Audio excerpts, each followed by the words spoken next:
Hello, gorgeousas! This is Toni Aviles and welcome back here sa ating Project Gorgeous Live Love Lande.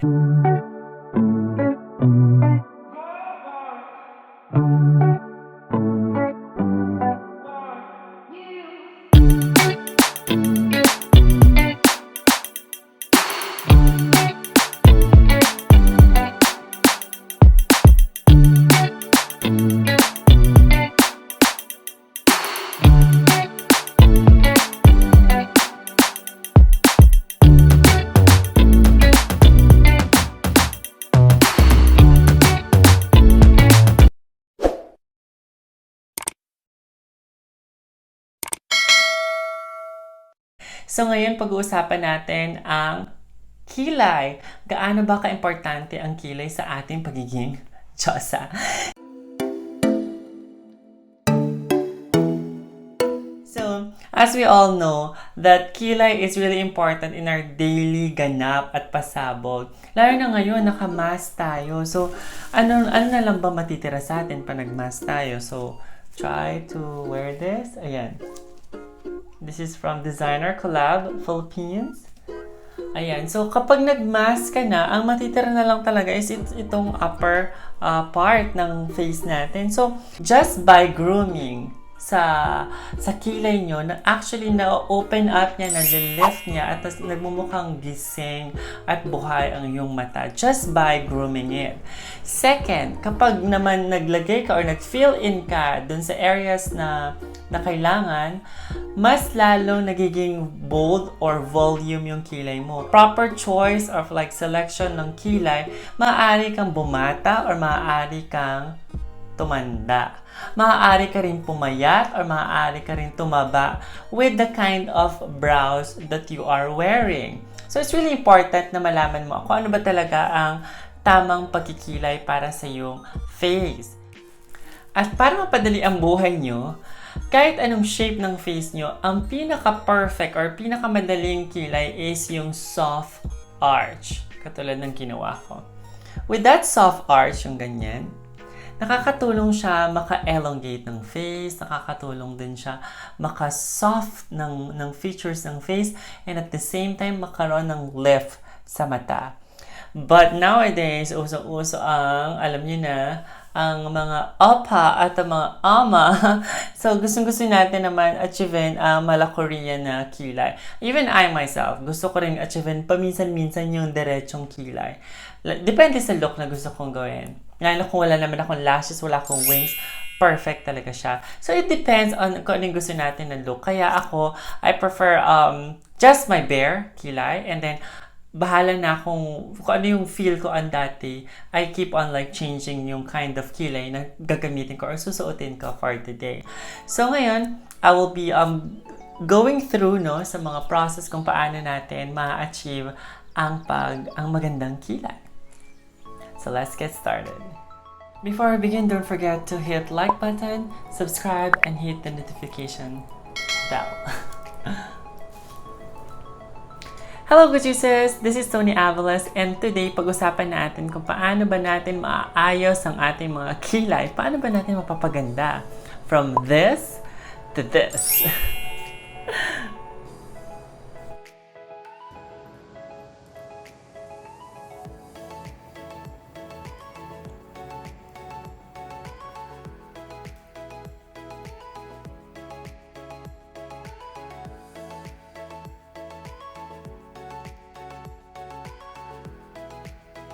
Let's try to use this brow soap. This is from Iconic London.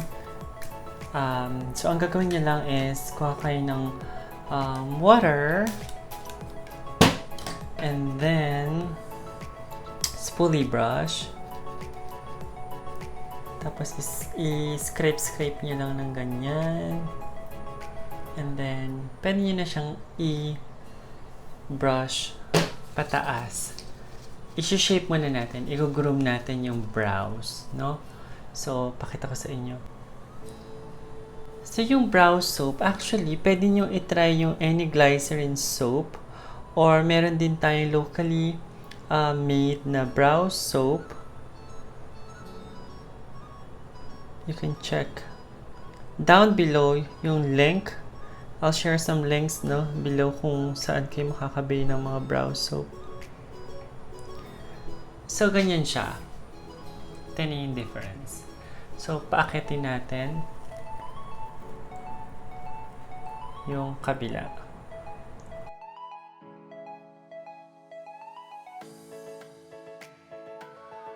And then, ipa-pluck natin. Tignan nyo, hindi pantay yung kilay ko. Ipa-pluck natin yung excess. So, gamit kayo ng tweezer, i-pluck natin yung mga excess na kilay. O magbunot ng kilay.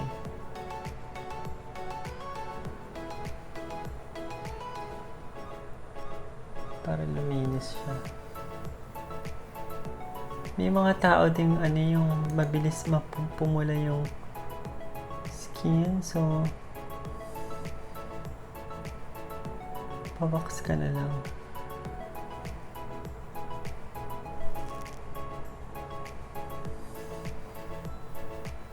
Ayan. So, once na okay na, parang wala pa nga siya. So, ang problema sa brow soap, bumababa talaga siya. Eventually, bumababa din yung kilay. Like ito.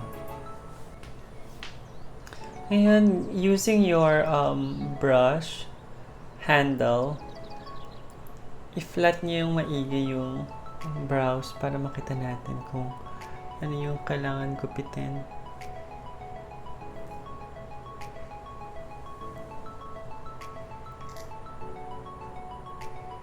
So, since malagkit na siya, didikit na talaga yung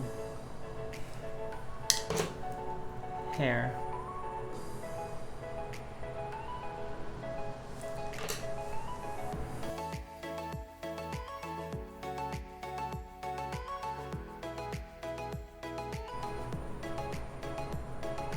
Ayan. So, lapit tayo. Ayan na yung kilay. Gagawa na natin siya ng shape.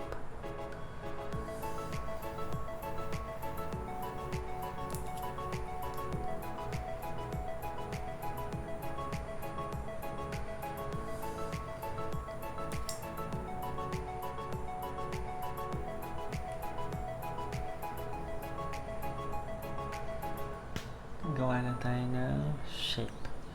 Okay. This time, let's try this eyebrow product from Snoe Beauty. This is the What's Up Brow Waterproof Eyebrow Gel Corrector. So, dalawa yung shade niya. Itong number 1 is khaki, and then itong darker number 2 is in ochre. So, usually, ang ginagawa ko sa kanila is mini-mix ko together. So, yung lighter shade dito, and then yung darker shade dito sa tail ng brows. I will be using a disposable eyeliner brush. Gagamitin ko yung ochre, shade ochre. Pakita ko sa inyo kung paano natin maa-achieve yung look na parang brush strokes. So, ang maganda pag naka-brow soap ka, nakahanay na yung hair mo. So, ang gagawin mo is, i-fill in mo lang yung sparse. So, magsa-start ako dito sa bandang dulo.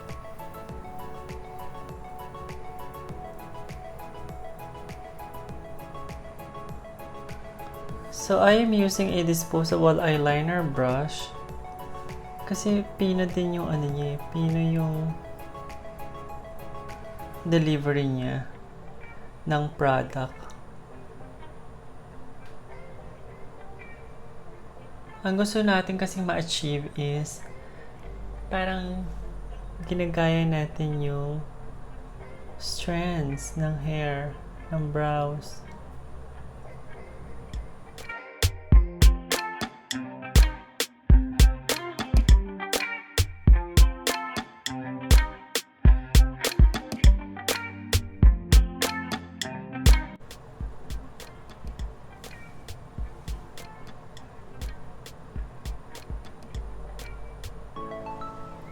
So ngayon, akala mo pinanganak kang makapal talaga yung brows.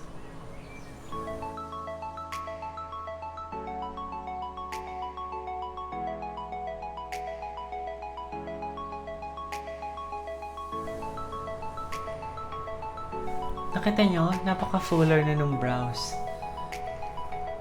It says that this product do not run, smudge, or fade.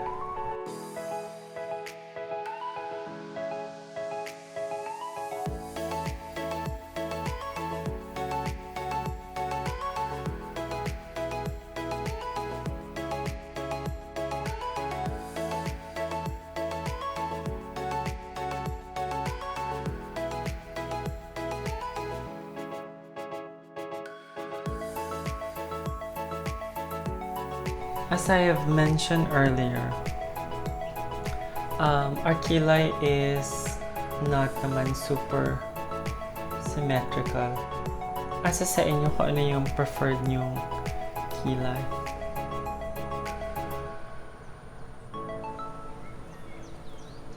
But ako personally, I wanna look it more natural, so ayoko ng super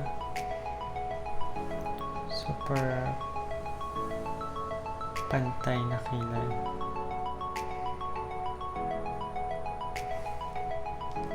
Para pasok ka pa rin sa natural. And then let's use any concealer to clean up. The brows. And then you can use any slanted brush.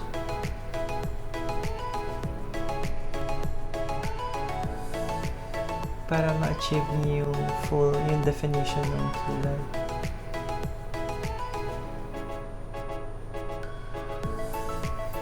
Pag nilapitan niyo siya, ayan na siya.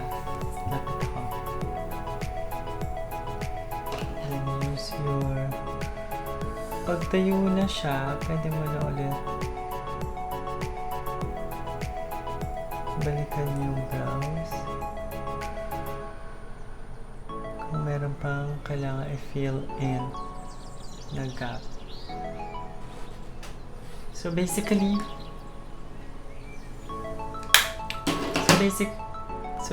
ganyan siya.